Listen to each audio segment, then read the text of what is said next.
In this video, we want to download and install IntelliJ IDEA for a Linux platform.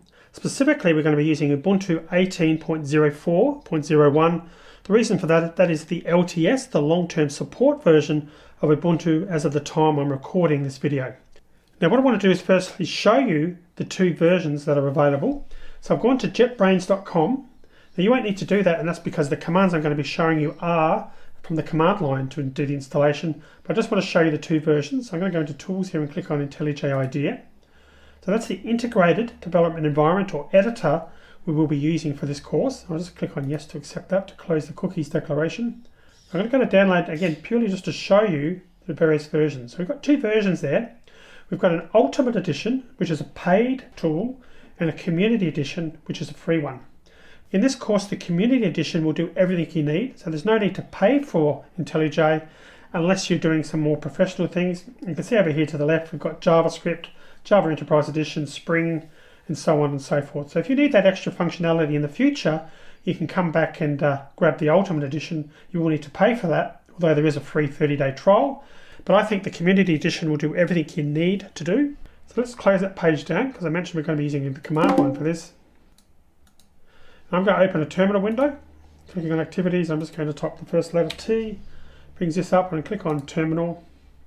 Now there's two commands here. If you want to install the Community Edition, I'll type in the command first. So it's going to be sudo space snap space install space IntelliJ dash IDEA, which being the name of the IDE, dash community.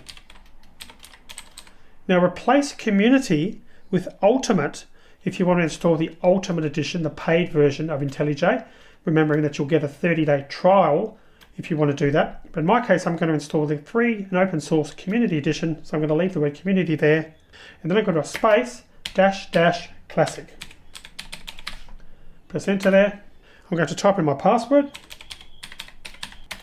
that's now going to download and then install the latest version of IntelliJ IDEA directly down to our into our Linux distro. So this version of Linux that we're running, which again was Ubuntu 18.04.1. Okay, you can see the download's completed. It's now installing. And you can see in this case, for me, it's installed the 2019.1.3 version, which is, as of the time I'm recording this video, the latest version of the IntelliJ Community Edition. All right, so we've actually now successfully downloaded and installed that. What we can do is start it. Until it's started, we can come back to activities, and we can just type in IN, noting that we've now got an IntelliJ IDEA icon there. We can click on that. We can close down our command window. Give that a moment to start. I'm going to go through some of the settings now just to show you what happens here. So firstly, we get to, when we first kick on and start IntelliJ IDEA for the first time, we've got an option to import settings from a previous installation. That would be the top option, config or installation folder. And that would be if you've got an old version and you want to import the settings. Perhaps you've configured it in a specific way. If you want to do that, click on that and then navigate to that folder. In my case, this is a brand new installation. I'm going to check or leave selected, do not import settings, and click OK. Next, I'm going to agree to JetBrains privacy policy by checking the checkbox and click on continue. We've got the option to send anonymous usage statistics to JetBrains. I'm going to click on don't send, but obviously you can choose the other option if you prefer. We've then got a choice of theme. Do we want to use a dark background with dark color or light? I'm going to select light only because that's better for video purposes, but generally I'd recommend dark color for developing, and that's what for my normal development machine, I would or do certainly use a dark background. Click on next for default plugins. I'm not going to change anything there. You've got the options to disable or remove some options if you want. Those things are fine as is. I don't think we need to change anything there. Noting you can always go back later and make these changes if you want to.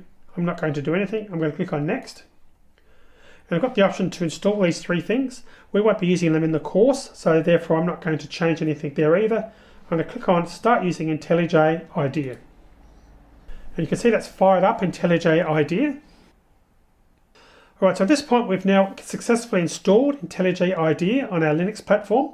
There is a little bit more configuration we need to do, and there's a separate video in the course for configuring IntelliJ IDEA, and that video is for all versions of IntelliJ for Windows, Mac and Linux. But the good news is that now that you've got to this stage and IntelliJ is booted, the interface is pretty much identical for all three platforms. So fast forward now to that video, or go to that video in the course and do the remaining configuration, and then we'll be ready to start programming in this course. I'll see you in that next video.